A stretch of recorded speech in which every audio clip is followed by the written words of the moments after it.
Hi, my name is Rachel Nolan, and this is my introduction video for AEP 858. So some things about me. I'm in my 8th year of teaching. I started out teaching middle school, and I did that for 6 years, and then 2 years ago I made the switch to high school, where I currently teach mostly ninth graders. I do a class called Integrated Science, which is mostly Earth and Space, but a little bit of environmental science as well.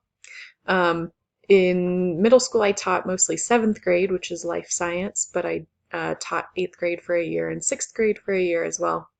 I'm currently located in Denver, Colorado. When I was teaching middle school, I was in the Silicon Valley in California, so I made a big move 2 years ago.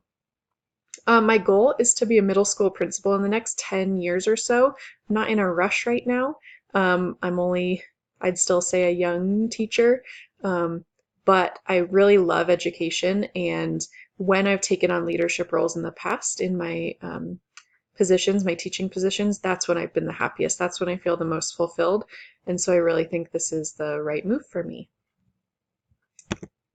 So I added in some pictures so you can get to know me a little better. So starting from the left, in honor of Star Wars, which I'm going to go see finally today.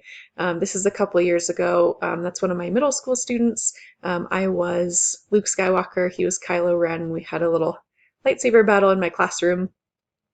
On the bottom in the middle is me at Half Dome in Yosemite. I used to lead a student trip for 400-ish 8th graders for a week to Yosemite. And it was awesome. It was just the best experience to take them there every year. And then on the far right, that's my niece, my brother's daughter, Nova, and my dog, Scully. She's about 8, maybe 9 months old now, and I've really enjoyed being an aunt to her, and she's really fun. She's so cute. Okay, so my school's use of data. The thing that came immediately to mind for me was our PLC work, so our professional learning communities.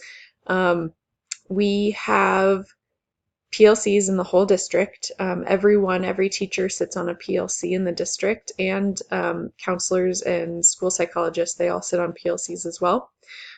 Every Wednesday morning, there's a late start for every school, and that is when we do our PLCs. It's sacred time. It's very protected. They won't cut into it for any reason. So if there's a staff meeting, it's before or after that. That PLC time is always PLC time. What we do in our PLC is we look at common formative and summative assessments. We collect data from students, and we use that to inform our instructional decisions. So my PLC, my Integrated Science PLC, half the time we'll sit down and talk about making sure the test is normed, that we're all grading it the same way, that we are assessing on what we really care that the students know. And then half the time we'll come back with data and say, okay, 20% of our students didn't get this concept, and what do we do to make sure they get it? We have a website that the parents can access, and they can't see data for specific kids, but we do put on overall trends, and we put on what we talk about at our meetings. And then one thing we do with that data is if students aren't getting a certain thing, every Monday we have a thing called Tribe, which is when our kids can get together for all kinds of things, but we can pull them for interventions. So if we see that there's a kid that really didn't get a concept, we can pull them for an hour every Monday and do some one-on-one or like small group instruction to catch them up based on that data. Our staff data analysis, sometimes in our staff meetings we'll look at test scores or certain other data that's collected, detention datas, referral things, and talk about those. That's less common.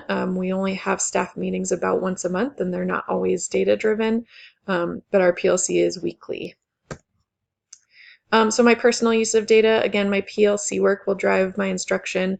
I can see overall how my students are doing versus the other teachers, and then that'll change how I teach possibly. And then I'm doing a lot of work with student metacognition this year. I'm having my students track their own data. So for every assessment, whether it's formative or summative.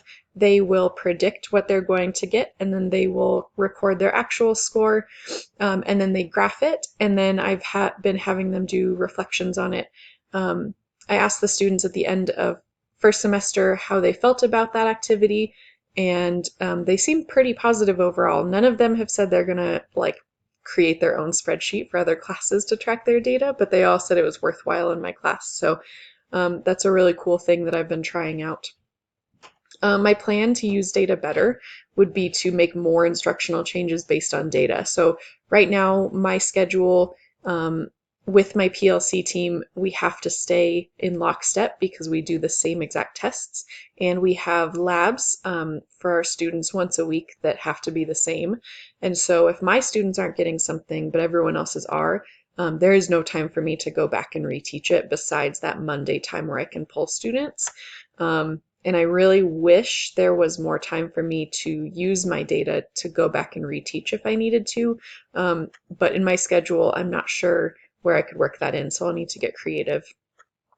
I need to keep better notes for next year, so if I feel like a lesson didn't go well, I should really write it down. And they teach you this in teacher school, but I don't do that so much, so that I can come back next year and say, oh, last year's me said that I should do this differently, and now I will.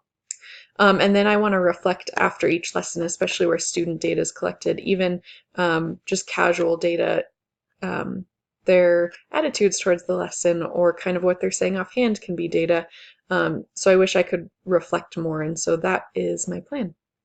Looking forward to the class, and thanks for watching.